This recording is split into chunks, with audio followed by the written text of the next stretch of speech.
See, just a little zit, little nudge, so she turns her head towards whatever. I don't even care what it is. All I know is I'm going to nudge it a little bit.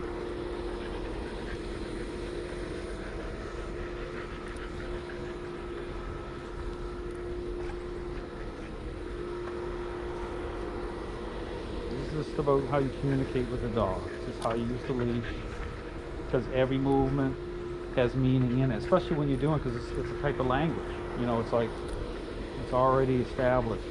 And so when I'm moving my hands a certain way, I'm moving the leash a certain way. Everything has a purpose. You see the light sniffing?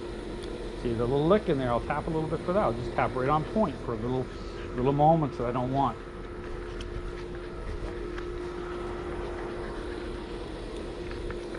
So I want the focus to be on a specific thing, a specific task. And this will speed it up. Just like you take a dog to the bathroom, it should be pretty quick.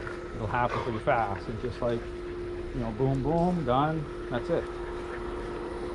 But if you have a dog that's holding control, you start letting them walk you around everywhere, it's going to take you 10 times longer, because it's about relationship, and they're investing, expressing control, they don't have focus, so it's about establishing the focus through this specific task.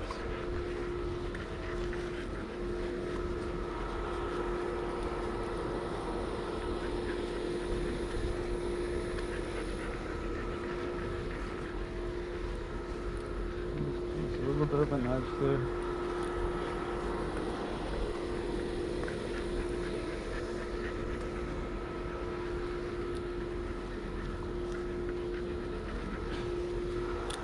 Any little sound, you know, air conditioner snapped on over there. She's kind of just a little reactive, just those little reactive moments. Just tap a little bit. You talk about noises and the dogs, how they react. You know, it's just about when we get their perceptions aligned properly. It's just about influence being active. It's about how you communicate. Okay, we're gonna, like I said, we're gonna do this for another minute. This is, you know, again, this is about starting to establish a routine, and then this will line up, because then it's the method to create out here.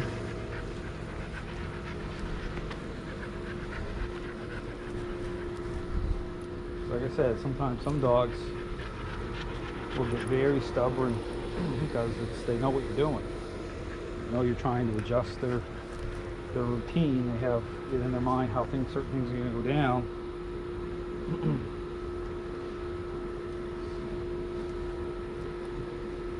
So right here, this is the type of thing you want to see. So right, see dogs are barking over there. That happens. See what it is? It tapped her.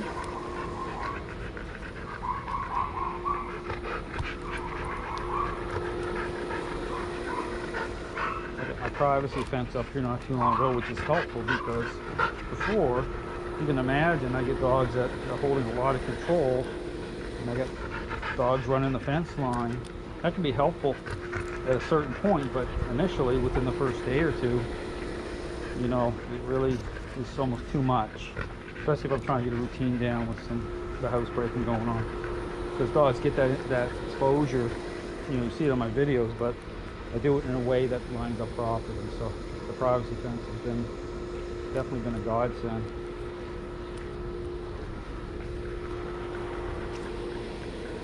And so back here too, just so you see over here, I've got a pergola that just went up, really nice cedar pergola.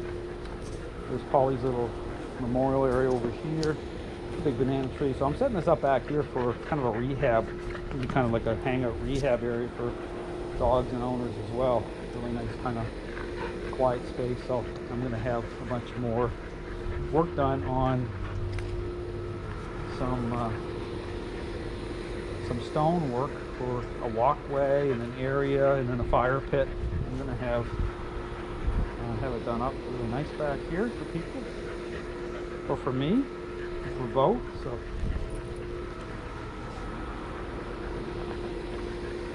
So we're going to go in here in a second, because like I said, this is just about starting to establish a routine. She's going to be stubborn a little bit. But this is just about, you know, lining things up starting to make sense to her, because again, this is going to be the bathroom routine. And like I said, once the dog goes the first time and you get this set up, it just gets easier as you do this.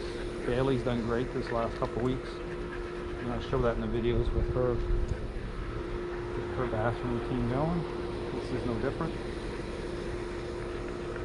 So we're gonna go in. Looks like she's gonna lock down a little bit. The same thing as I'm moving with her. Notice I'm just, now this is where too, I'm going a little faster here. It causes a little bit more of a reaction from a dog. You'll look, you'll see, because again, because the motion, right, the speed. So I just stop in here for a second. Move with her again. And stop again. Tap a little bit. Get her into the sit. Move again with her.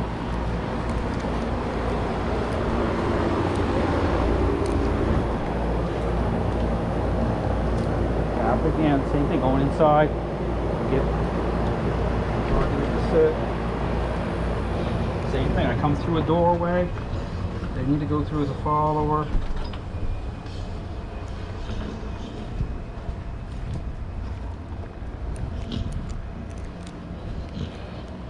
Move her around. Again, put her back into a sit. Tap a little bit.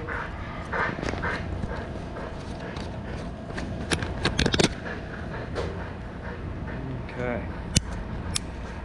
Move this over. And we'll just kind of put this up here without the mount thing attached. So there you have it. Okay, kind of seeing things right from the beginning. She's doing already, there was high challenge happening initially. She's already starting to become more agreeable pretty quickly for me. You see the bathroom routine, how I'm setting that in motion, just, out to a specific area. Nudging her, right? We're just around. Dogs that have a higher level of control, they tend to lock down and get more stubborn at first based on changing things up. So you want to draw into the crate, into the method. Again, the theme of dogs won't go in the area that you're in control of, so a lot of down interactions if it's within the home environment, and lining it up this way. And the same thing, so accommodation to a dog's having a lot of control, slow it down. Like if you go too fast, it'll send them into a high level challenge, because that will trigger it off.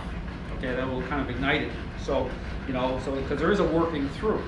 So even prior to this video, I had some higher challenge with her, but it was still controllable. It wasn't like she's trying to bite me. Okay, it was displacing. It was just how I was dealing with it. And so again, this is how you deal with these situations. But I always want to, you deal with some dogs that perhaps, you're doing muzzle is highly recommended if you're dealing, especially as a trainer, because you can understand that this is going from contrast from the owner and bringing, Kira to me, and then me just, jumping right into the role. And so that's to be expected. It's going to be kind of, a little bit more challenging. So there's, again, accommodation is important, just by slowing down, taking your time, letting Kira kind of work through it a little bit, just like I'm doing now, even as I'm talking.